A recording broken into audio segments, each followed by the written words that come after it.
Hello, I'm Jeff Miller, and I'm from the Doghouse Metal and Wood Creations in Porters Lake, Nova Scotia, Canada. In this multi-part video, I will be showing the wood slabs that I got from a local fella.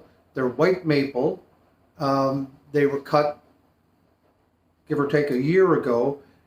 I went down to his lumber yard, picked out the slabs that I wanted, brought them back, sticked and stacked them for about a year, and now they're ready to start working with. During this video, I'll show you the process that I go through, the tools that I have to make to flatten these slabs, and welding up the legs to put it all together. Hope you enjoy the videos. Stay tuned.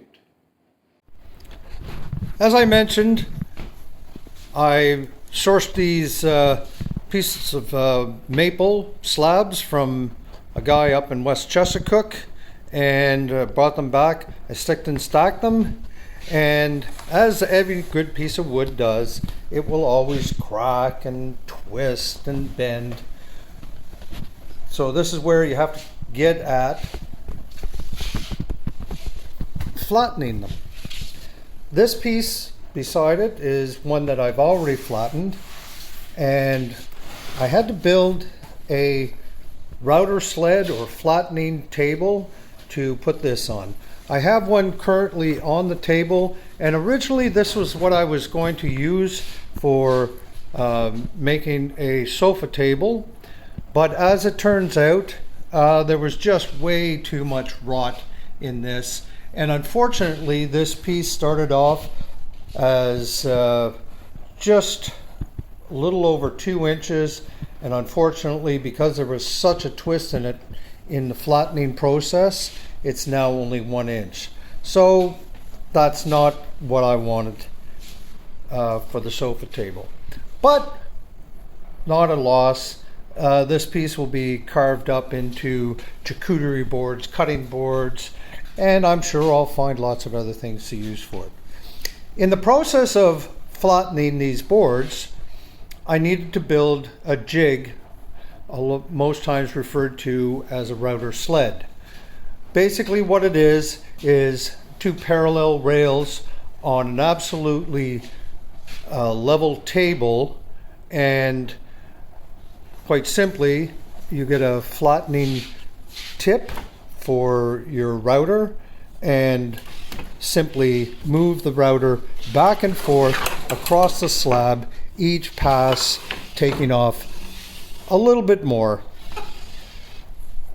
until it becomes absolutely flat. One way to know that the board is absolutely flat is taking a 4-foot level, placing it on the slab, and you'll be able to see if there's any highs or lows. Other than the marks left behind by the router bit, this is now flat. If I take it over here, I put it on this piece that I've already done, again, you'll see that there are no hollows along the length of the board. Of course, putting it on this piece, you'll see that there's lots of hollows on there. So again, flattening these slabs is the first step in the process of starting a table. In this case, the table that I intend to use. Now that I've removed the router sled from my workbench, which this old workbench I've had probably 35 years or better. It was one of the first woodworking projects that I ever did. The design came from an old woodworking show that was on PBS, the New Yankee Workshop with Norm Abram, which you can still find on YouTube. And I built this, and it's never let me down. I've never had to repair it, and I've dragged it all over the place for the last 35 years. So this is my main table for putting together woodworking pieces that I have. I do have another assembly table in the workshop here, which I'll show in another video. But this one is my mainstay. It's seen a hard life.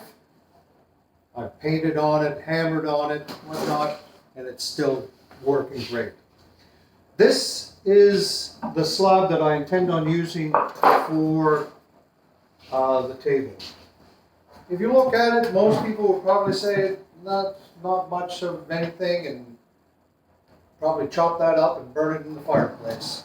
But this is what I'm going to put for the sofa table. One of the first things that you have to do is you have to, besides leveling it, is you have to strip the bark off it. And as you can see, there's a lot of areas that need bark, plus all these knots have to be dug out, and we'll fill those with a colored epoxy, square off this table with an epoxy river, and we'll probably put some sort of lacquer coating on the top of it. Anyways, just wait until I get this mounted in my bench, and then we'll start stripping the bark off. As you can see from this angle, there's some pretty rough spots in here that will need to be dug out. That'll take an exceedingly amount of time to do, but it's a process that needs to be done. It can't be rushed, so you'll just have to deal with it. The tools that I like to use for stripping the bark off is simply an old chisel that I have. Make sure it is sharp, and a rubber mallet.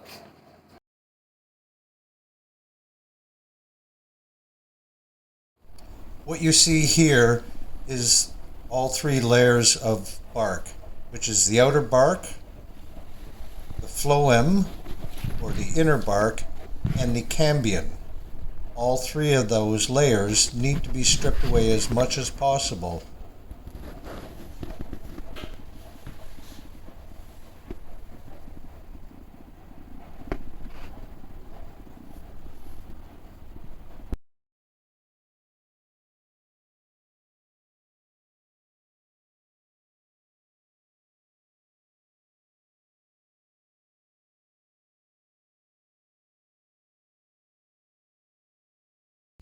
At this point, I just want to rough out as much of these knots as possible before I get at it with the Dremel tool to get into the fine details of it.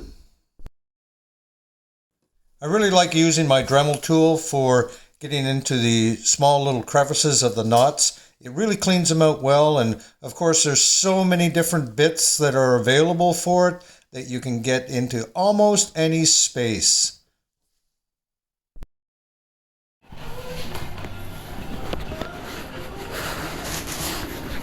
With the knots all carved out, I'm going to go ahead now and do a sanding both front and back of the boards to get rid of those router marks that were left behind from the flattening table.